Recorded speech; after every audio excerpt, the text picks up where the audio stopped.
Hello everyone, welcome back to my channel. আমি ভালো আছি, আজকে তোমরা ভালো আছো। আর আজকের ভিডিওটা খুব ইন্টারেস্টিং হতে চলেছে, সো স্কিপ না করে ভিডিওটা দেখতে থাকো। আর হ্যাঁ, আশা করি তোমরা পুরো ভিডিওটা দেখবে। আর এই দেখো, ডেকোরেশনের কাজ শুরু হয়ে গেছে নিচে। আর আমি রাত্রেবেলা মেহেন্দি পড়েছিলাম, দেরি হয়ে গেছিলো ঘুমাতে। আর বেলা করে সকালে উঠেছিলাম, সেটা তোমাদের সঙ্গে দেখাচ্ছিলাম যে মেহেন্দি পড়েছি। আর এই দেখো, সকালের খাওয়া খেতে চলে এসেছি। আর তারপরে দুপুর সেরকম ভিডিও করা হয়নি, ঘুমিয়েছিলাম। তারপরে দুপুরবেলায় এদিক ওদিক ঘোরাঘুরি করছিলাম, তখন দেখছি বৌদির মেকআপ আর্টিস্ট চলে এসছে। আর এই দেখো, এটা হচ্ছে আমার পিসমণিদের বাড়িতে। আর হ্যাঁ, বলতেই তো ভুলে গেছি আমি কোথায় এসেছি। এটা হচ্ছে আমার ছোটো পিসমণি, আমার নিজের ছোটো পিসমণির ছেলের বিয়ে, মানে আমার দাদার বিয়ে।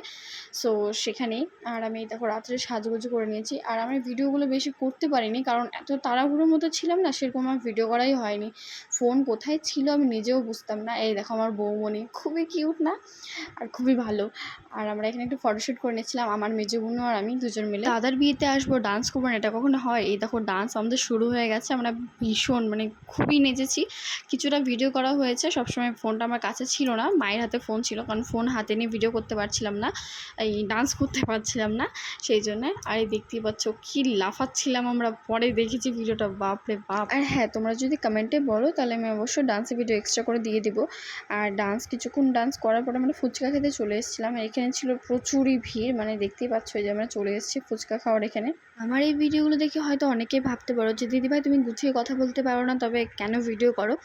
একটা কথা বলি, সবাই হয়তো গুছিয়ে কথা নাও বলতে পারে, আমি শখে ভিডিও করি, আমার ভালো লাগে, তাই আমি এটা কোনো প্রফেশনালি নিয়ে ভিডিও করি না, আমার মন থেকে ভালো লাগে ভিডিও করতে। লাস্ট 3টা ফুচকা খেয়ে আমি চলে এসেছিলাম বৌমনির এখানে, কারণ এতটাই গরম ছিল। বৌমনিকে সরিয়ে আমি বসে পড়েছিলাম ফ্যানের কাছে। তারপরে দেখো খেতে বসে পড়েছি। তোমাদের দাদা ভাইয়ের তো কোনো পাত্তাই ছিল না, সেই জন্য ও ভিডিওতে বেশিক্ষণ ছিল না, আর ছিলও না, ও চলে এসেছিলো বাড়িতে। আর এই দেখো আমরা খেতে বসে পড়েছি। পাশের সিটে ছিল দাদারা, আর আমরা পাশের সিটে ছিলাম আমি, আমার বোনও আর ও ছিল। আমরা মাছ খাই না দুজনেই, সেই জন্য আমাদের ডাল ছিল, ডালের তরকারি ছিল কাঁঠাল, এঁচোড় চিংড়ি যাকে বলে। তো খাওয়া দাওয়া হয়ে গেছে। আর এই দেখো দাদা বৌদি এখন ডান্স করবে। এই ভিডিওটা আমার খুবই ভালো লেগেছে, দেখতে। আর এখানে আমি সাউন্ড দিতে পারছি না, তোমরা যদি চাও আমি সাউন্ড দিয়ে ভিডিও দিয়ে দেবো এক্সট্রা। দেন আর বেশি লেট করিনি, শুয়ে পড়েছিলাম। সো রাত্রে ভিডিও করা হয়নি, খুবই টায়ার্ড হয়ে গেছিলাম। সকাল সকাল উঠে দাদাকে ধরে নিয়েছি, দাদা তুই ঘর ধরে টাকাটা দে। তো দাদা এটা আমাদেরকে দেখাচ্ছিলো যে এই টাকাটা নিলে নেই, নাহলে নিতে হবে না। তো ভিডিওটা আশা করি তোমাদের ভালো লেগেছে।